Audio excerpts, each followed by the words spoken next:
Welcome to Fairy Tales Reborn, where ancient stories awaken and take root in our hearts once more.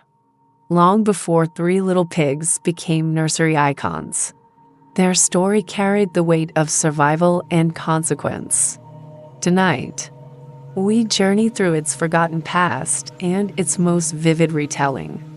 The tale's origins reach back to medieval Europe, where wandering storytellers used animal fables to teach caution and common sense. Early versions were darker, shaped by a world where winter, hunger, and danger were constant companions. These spoken stories often featured clever prey evading ruthless predators, echoing the realities of rural life.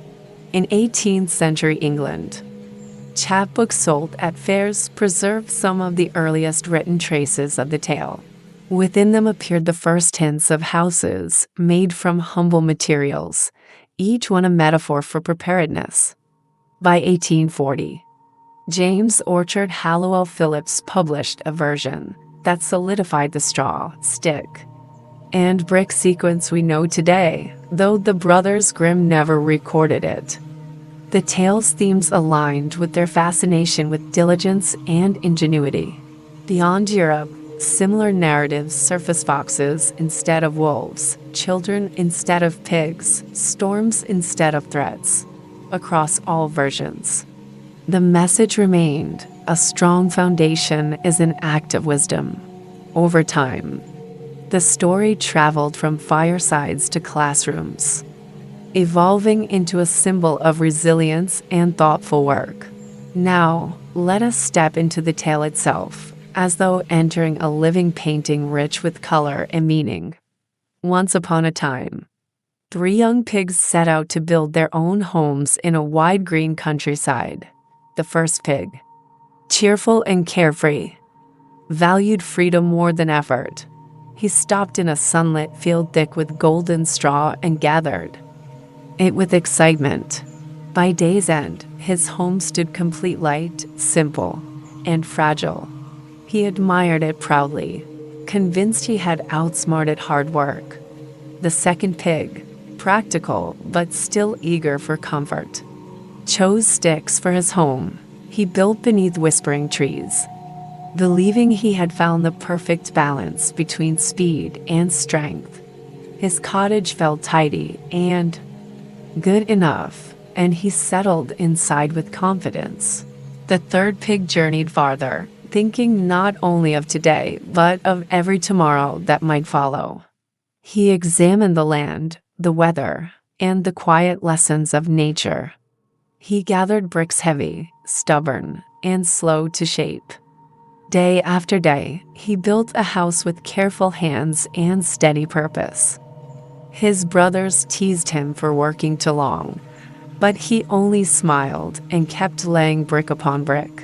One evening, as the sun slipped behind the hills, the world fell strangely silent. From the shadows emerged a wolf with eyes like sharpened stone. He followed a faint rustling until he reached the bright straw house.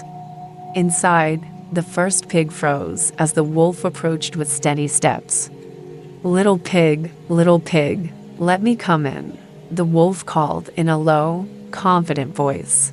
"Not by the hair of my chinny chin," the pig stammered.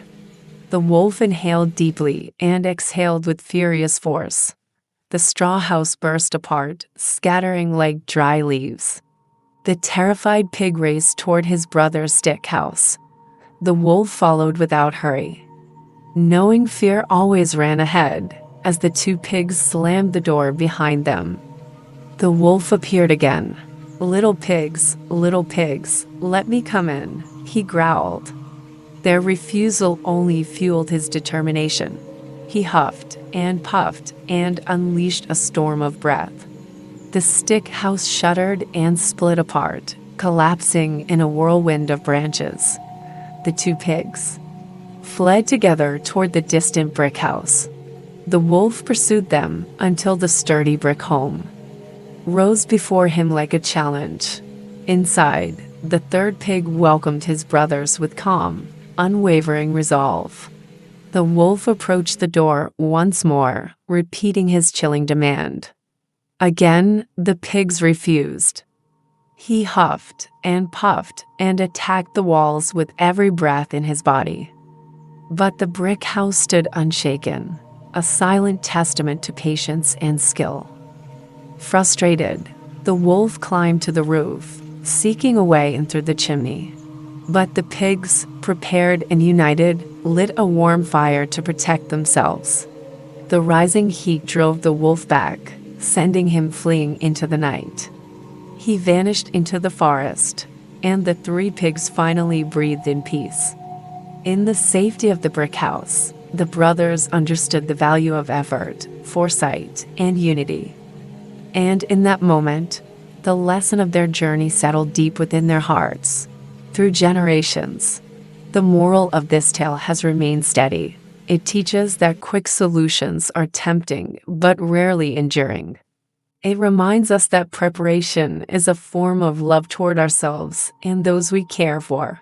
Some see the three pigs as symbols of personal growth, each one choosing a different path to maturity. Others interpret the wolf as life's unpredictable challenges, testing the strength of what we build within. The story endures because it encourages us to create lives with intention, resilience, and compassion. In pop culture, the three pigs have danced through countless adaptations.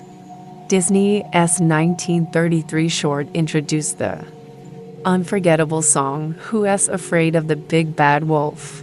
Books and cartoons reimagined the pigs as inventors, engineers, comedians, and adventurers. Modern retellings gave the wolf his own perspective, reshaping the story with wit and satire. Stage plays, children's albums, and classroom lessons continue to renew its charm. From engineering projects to comedy skits, the tale remains a cultural touchstone of creativity and courage. And still, the warmth of its message invites each new generation to listen again. As our time in this story draws to a close, let its wisdom settle softly within you. May it remind you that strength grows through patience, that foundations matter more than haste, that resilience is built slowly, lovingly, and with purpose, and that even when the winds rise, you can stand firm. Thank you for journeying through this tale with an open heart. May its echoes linger long after the final words fade, until the next timeless tale awakens. Join us again, here in Fairy Tales Reborn.